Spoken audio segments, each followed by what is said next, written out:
Assalamualaikum warahmatullahi wabarakatuh.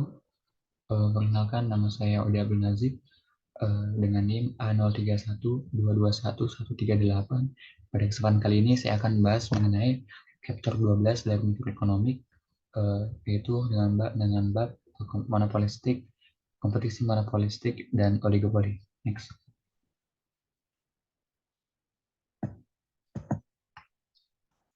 Jadi kurva yang pertama itu menggambarkan perusahaan persaingan monopolistik dalam jangka pendek dan jangka panjang. Bisa dilihat karena perusahaan itu adalah satu-satunya produsen merek, ia akan menghadapi kurva permintaan yang miring ke bawah, di mana harga melebihi biaya marginal dan perusahaan memiliki kekuatan monopoli. Nah, dalam jangka pendek bisa kita lihat di kurva A, harga juga melebihi biaya rata-rata dan perusahaan memperoleh keuntungan yang ditunjukkan oleh persegi panjang eh, berbayang kuning, ada yang ada bayangan kuningnya. Kemudian dalam jangka panjang, keuntungan ini menarik perusahaan baru dengan merek pesaingnya. Pangsa pasar perusahaan turun eh, dan kurva permintaannya bergeser ke bawah. Dalam equilibrium jangka panjang, sebagaimana yang dijelaskan oleh bagian B ini, harga sama dengan biaya rata-rata, sehingga perusahaan memperoleh keuntungan yang nol meskipun perusahaan tersebut memiliki kekuatan monopoli. Nah, lebih lanjutnya itu yang A ini intinya menunjukkan equilibrium jangka pendek karena produk perusahaan itu berbeda dari pesaingnya. Nah, sedangkan dalam B ini menunjukkan jangka panjang, artinya kurva biaya rata-rata dan marginal itu dapat bergeser.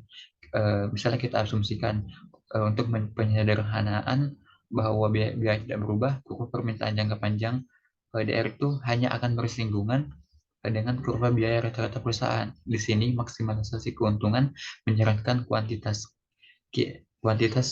KLR dan harganya PLR. Ini juga menyarankan keuntungan nol karena harga sama dengan biaya rata-rata. Artinya perusahaan kita itu masih memiliki kekuatan monopoli. Tapi walaupun memiliki kekuatan monopoli, keuntungan juga nol karena harganya sama dengan biaya rata-rata. Next. Nah, yang kedua ini adalah kurva perbandingan kesetimbangan kompetitif monopolistik dan kesetimbangan kompetitif sempurna. Dalam persaingan sempurna pada gambar A itu harga sama dengan biaya marginal, tetapi dalam pasar monopolistik, dalam persaingan monopolistik, harga itu melebihi harga marginal. Eh, jadi ada yang namanya kerugian baut mati atau dead weight loss, seperti yang ditunjukkan oleh area yang di atas warna kuning pada gambar bagian B. Nah, di kedua jenis pasar tersebut ini entry terjadi hingga keuntungan didorong ke nol. Di bawah persaingan sempurna, kurva permintaan yang dihadapi perusahaan adalah horizontal, sehingga titik laba nol terjadi pada titik biaya rata-rata minimum.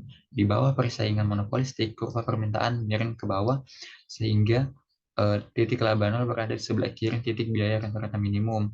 Dalam mengevaluasi persaingan monopolistik, eh, ini inefisiensi ini harus diseimbangkan dengan keuntungan konsumen dan keragaman produk. Kemudian lebih jauhnya 12 12B ini seharusnya tidak mengejutkan kita. Karena kita bisa lihat pada bab 10 tentang kekuatan monopoli yang menciptakan kerugian bobot mati dan kekuatan monopoli yang ada di pasar persaingan sempurna monopolistik. Pasar persaingan monopolistik di bagian 12 bagian B juga ini, gambar bagian B ini mengisyaratkan bahwa untuk perusahaan persaingan monopolistik, output berada di bawah yang meminimalkan biaya rata-rata. Masuknya perusahaan baru itu mendorong laba menjadi nol baik di pasar persaingan sempurna maupun pasar persaingan monopolistik. Sedangkan bagian A itu dalam fase persaingan monopolistik, kurva permintaan itu miring ke bawah, sehingga titik laba nol berada di sebelah kiri biaya rata-rata minimum. Kelebihan kapasitas tidak efisien karena biaya rata-rata akan lebih rendah dibanding dengan jumlah perusahaan yang lebih sedikit. Next, ini adalah gambar keputusan keluaran perusahaan satu. Output yang memaksimalkan laba perusahaan satu tergantung pada berapa banyak yang menurutnya akan diproduksi oleh perusahaan dua. Jika menurut perusahaan dua tidak ada yang menghasilkan apa-apa, kurva permintaannya akan dilabeli oleh D10 adalah kurva permintaan pasar. Kurva pendapatan marginal yang sesuai diberi dengan MR10, memotong kurva biaya marginal perusahaan 1, MC1 pada output 50 unit. Jika perusahaan 1 berpikir bahwa perusahaan 2 akan memproduksi 50 unit, maka kurva permintaannya adalah D1 50 digeser ke kiri sebesar 20, sebesar ini memaksimalisasi laba, sekarang menyuratkan output 25 unit. Akhirnya jika perusahaan 1 berpikir bahwa perusahaan 2 akan memproduksi 75 unit, perusahaan 1 hanya akan memproduksi sebanyak 12,5 unit. Gambar ini juga ditunjukkan sebagai D10 yang berarti kurva permintaan untuk perusahaan 1 dengan asumsi perusahaan 2 menghasilkan 0. Nah, pada gambar ini juga dilabeli D50 dan kurva pendapatan marginal yang sesuai diberi MR150. Output yang memaksimalkan laba perusahaan 1 sekarang menjadi 25 unit titik di mana MR150 sama dengan MC1.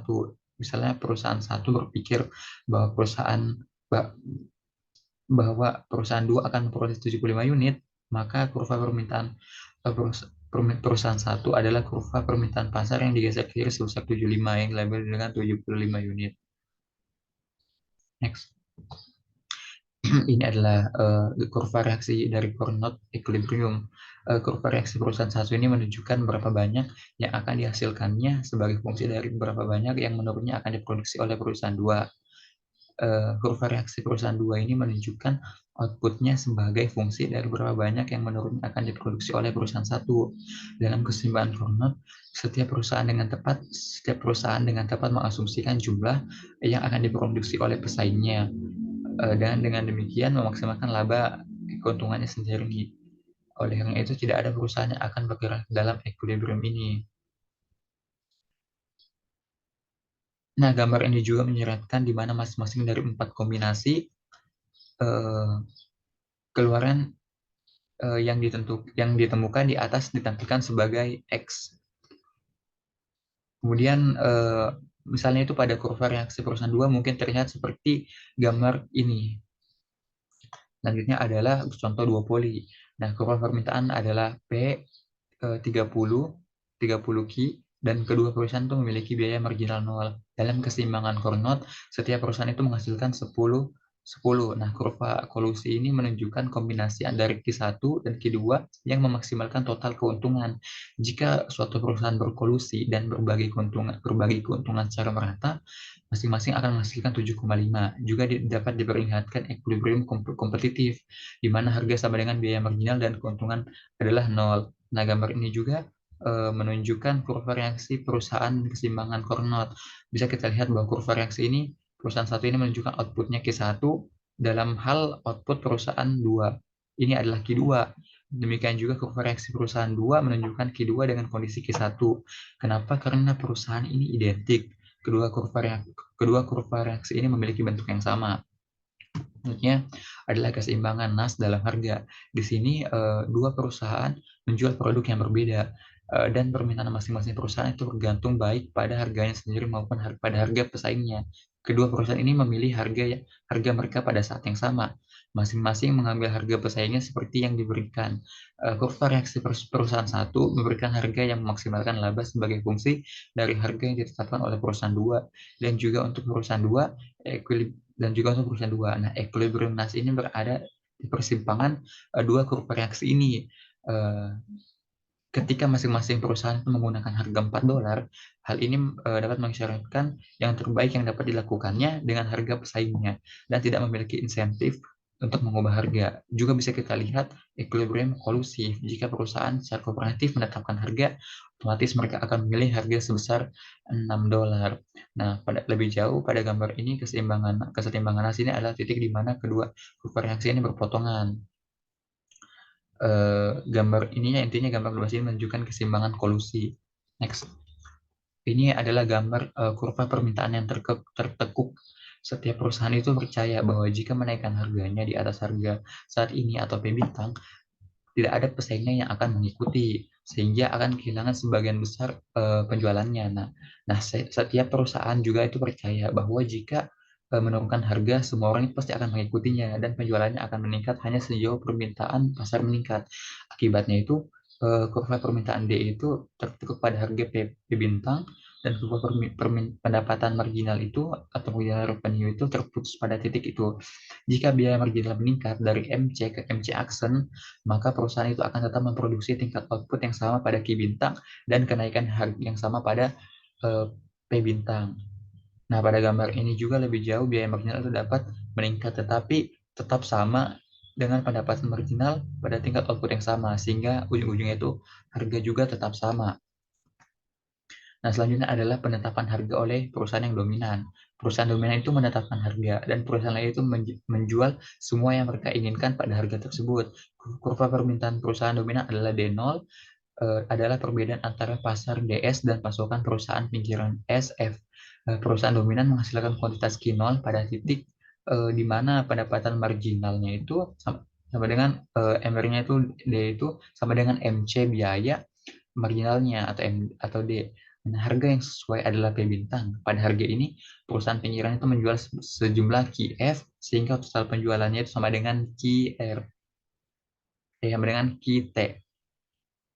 Nah, gambar ini menunjukkan bagaimana perusahaan dominan itu menentukan harganya. Di sini itu D itu adalah kurva permintaan pasar, eh, dan SR itu adalah dan SF itu adalah kurva penawaran, yaitu biaya marginal agregat. Jadi ini adalah gambar mengenai kartel minyak OPEC. TD itu adalah kurva permintaan total dunia untuk minyak, dan SC itu adalah cadangan, adalah kurva penawaran kompetitif atau non OPEC. Permintaan OPEC di bagian di OPEC itu adalah perbedaan antara keduanya. Karena permintaan total dan penawaran kompetitif bersifat inelastis, permintaan OPEC itu pasti juga bersifat inelastis.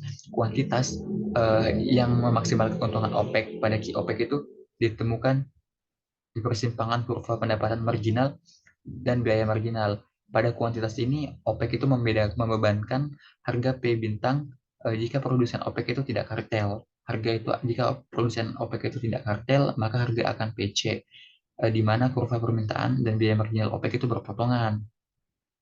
Nah, lebih jauh, gambar ini tuh sebetulnya mengilustrasikan kasus OPEC, di mana permintaan total TD adalah kurva permintaan total dunia untuk minyak mentah, dan SC adalah eh, kurva penawaran kompetitif non OPEC. Nah, permintaan minyak OPEC ini, OPEC DO ini, OPEC di OPEC ini adalah perbedaan antara total permintaan dan penawaran kompetitif, dan MR OPEC ini adalah kurva pendapatan marginal eh, yang biaya produksinya itu jauh lebih rendah dibandingkan produsen non OPEC. Nah, gambar ini juga berlaku untuk analisis jangka panjang, jangka pendek atau jangka menengah. Nah, dalam jangka panjang itu baik permintaan maupun penawaran akan jauh lebih elastis, yang berarti kurva permintaan OPEC akan jauh juga lebih elastis. Dengan demikian bisa kita simpulkan bahwa dalam jangka panjang OPEC itu tidak akan mampu mempertahankan harga yang jauh di atas tingkat persaingan. Nah, selanjutnya ini adalah uh, kurva CPEC, di mana TD adalah uh, di mana TD itu adalah total permintaan tembaga, dan SC adalah pasokan kompetitif.